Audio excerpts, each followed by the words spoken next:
to the Gordon Smith Gallery. I'm Dalen Luxinger. And I'm Amelia Epp. We're art educators for the North Vancouver School District. We're very excited to welcome you to this exhibit of play. And at this time, I think we need to acknowledge the Coast Salish territories where we stand. The Squamish and Tsleil-Waututh nations are teaching us how to play and learn in this wonderful territory. And we're excited to share our artist's vision of playing and learning with you this year.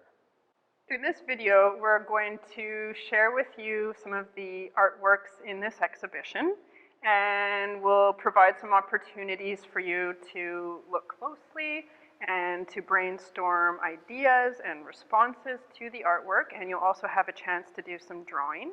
And over the next months, we will also be creating the AFK Art Reach video series that is going to be featuring art activities that are all inspired by this big theme of play and by the artworks in this exhibition.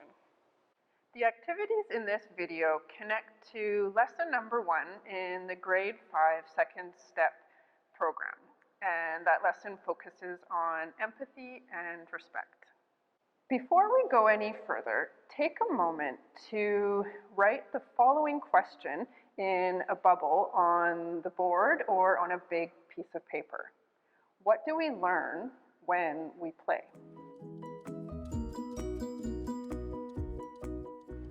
As a class, brainstorm some answers to this question, creating a mind map. And as we go along, you can add more answers to your mind map.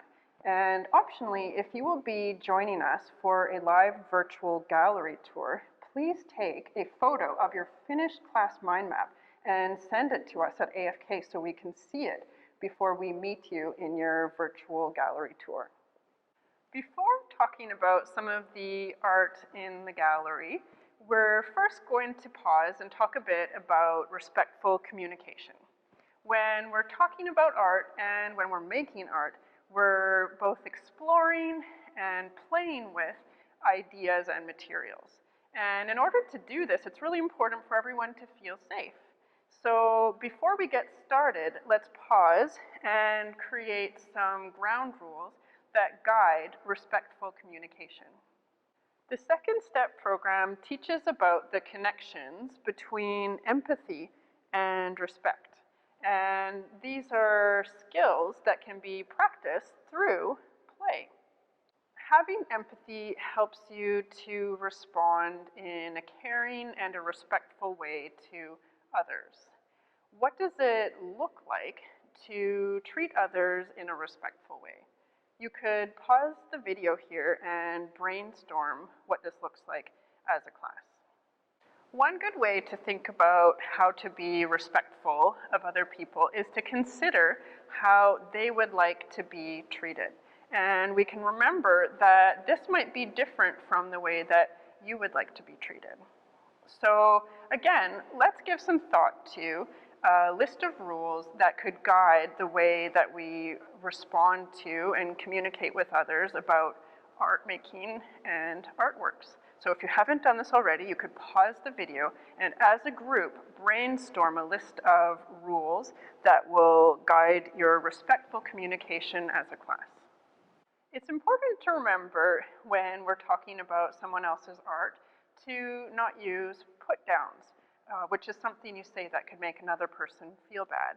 Instead of a put-down, you could think about asking someone a question about the art that they made so that you could understand better the choices that they've made in creating their work.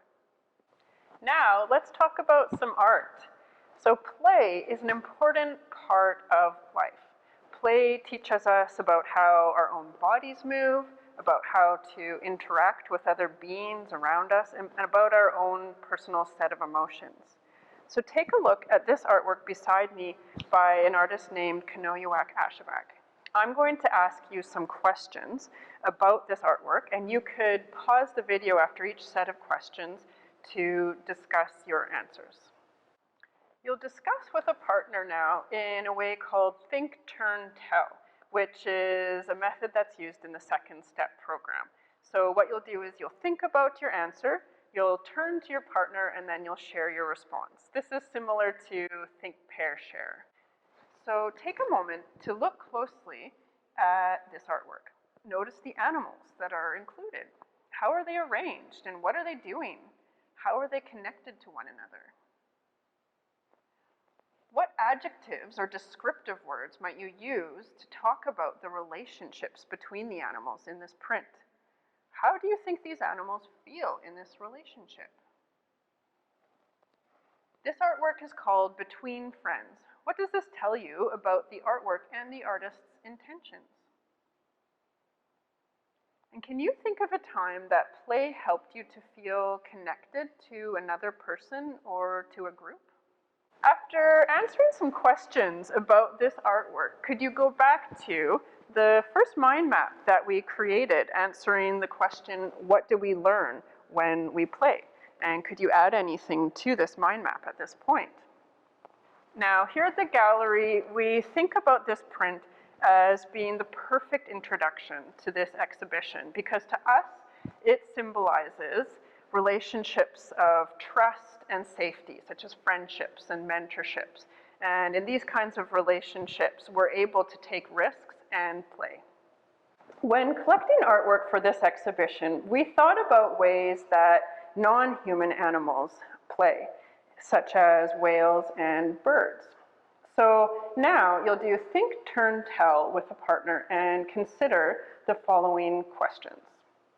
What are some examples of times when you've seen animals playing either in real life or in videos? So this could be whales, kittens, birds, and what were these animals doing when they were playing, and where were they?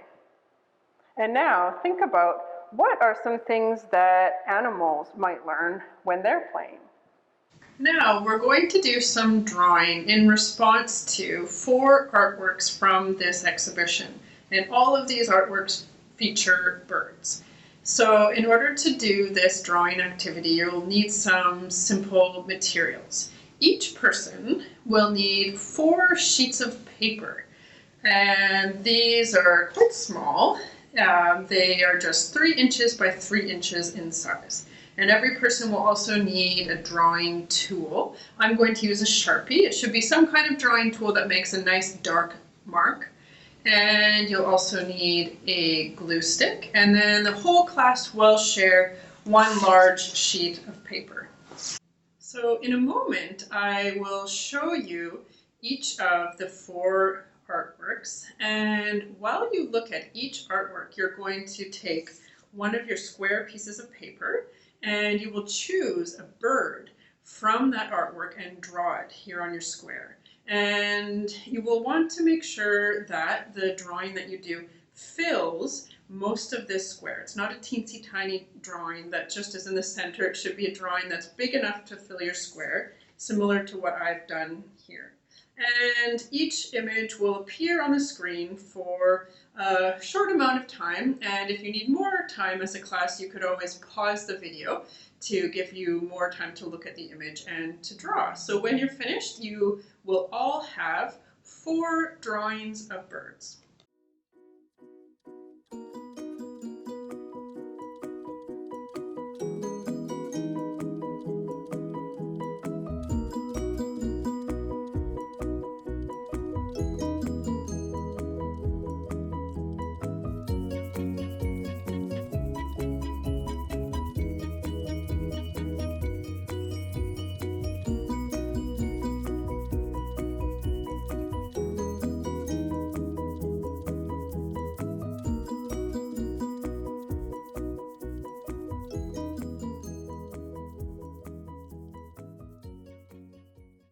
Once you have all completed your 4 bird drawings, you will then combine them all together into one collaborative bird collage. So the way that you can do this is take each of your bird drawings and take a glue stick, add glue to the back, and then each person in the class can take turns going up and sticking your bird drawings onto the large sheet of paper. So as you're doing this, think about what kind of arrangements of drawings can you create? And how could you show different friendships and relationships amongst the birds? Could you show the birds playing? And so when your group collage is complete, take a moment to reflect on it as a class and look at the kind of arrangements that you created. And did you manage to show any kinds of friendships or relationships? Or what kind of interesting differences and similarities do you notice amongst the different birds that your classmates drew? I hope you enjoyed exploring some of the artworks in the play exhibition with me today. And at AFK, we would absolutely love to see the artwork that you created. You could take a photo of your group bird collage and email it to us here at AFK. Thank you so much for joining me today.